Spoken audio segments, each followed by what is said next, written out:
This video is about the mafia and the Gambino crime family, to be exact. So a lot of motherfuckers that's in the gangs and shit like that, New York gangs, um, they was following like the how the mafia got down. The mafia, it was some nigga named Paul Castellano, and see John Gotti, he was brought up in Brooklyn. He was basically brought up around black people. It had Italians and blacks mixed together in a community. He wasn't always in the mob. You know what I'm saying? So he, reached out to somebody in the mob and was like he wanted to be down with them niggas. So they sent him on a doja move. You know what I'm saying? That was how they was like, fuck it, you wanna be down with the mob? You gotta commit a shoot. You gotta shoot a nigga in front of everybody. Let niggas know that we mean business. So he shot a nigga. He shot a nigga in front of everybody. It was still a doja move, regardless of what you said. You know what I'm saying? You got sent on a crash dummy mission. It's the same shit when motherfucking kamikazes go on airplanes and they gotta do shit. They gotta do a self-sacrifice, an act of self-sacrifice. Like that's not gangster. But like I said, man, they was like, all right, you want to be down with us? Cause at that time, the mafia was a get money. It was a get money organization. Still is. So John Gotti didn't have any money connects. His family was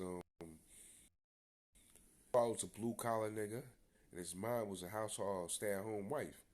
So he was basically broke, and the only way for he seen the mafia how they was getting money. He wanted to be down. You know what I'm saying? So I don't knock it. I don't knock what he did, but don't think that shit is tough when you taking orders from next man. Don't think that shit tough. And if you taking all this shit, at least he got a position in that mafia shit where he was able to get some bands. You know what I'm saying? So, you doing all these acts of self-sacrificing acts. Make sure you get money. But anyway, you self-sacrificing. There's only two things that's gonna end up with you. You gonna end up in dead or in jail. So that's what John got. He died in jail. You know what I'm saying? Because he just got, you know, he went overboard with all that shit. You know what I'm saying? So he shot the nigga. John Gotti shot the nigga, and he had to do like 8 to 10 years in jail for that. You know what I'm saying? So, people, think that's like that whole all that shit is like it's like I said, self sacrifice, all that shit. So it's like I can never really see putting somebody before me. And when you in a gang or anything like that, you gotta put your brother before you. Sometimes your brother do something, you guys Peter pay for Paul shit. And it's like niggas don't got their own, niggas don't got freedom. You know what I'm saying? A lot of these niggas that's in that gang shit, they end up doing time like fucking Casanova. They don't know how to, you know that they get too caught up in that shit. Too caught up in the lessons and shit like that. You know what I'm saying? God bodies are different. That shit is about building, building yourself. You know what I'm saying? And if you gotta destroy, knowing how to destroy. You know what I'm saying? Building and destroying. And I was his God body, and the lessons were nutrients for the mind and shit. But these gang shit, it's like they should be contradiction. And one time you may say something that makes sense, but once you start self-sacrificing, that means you're ready to die for the next person. You're ready to kill for the next person. And the New York gangs back in the days, it was like I'm not gonna get caught. I'm not caught back in the days. I'm just saying how I grew up. Like your neighborhood is what you in. Like say if you was born on this block, that block will always have some type of group that was representing New York. It was a New York block. You know what I'm saying? So if you came out the house already on some real shit, you ain't gotta self-sacrifice yourself to prove anything to anybody. That's how shit was set up.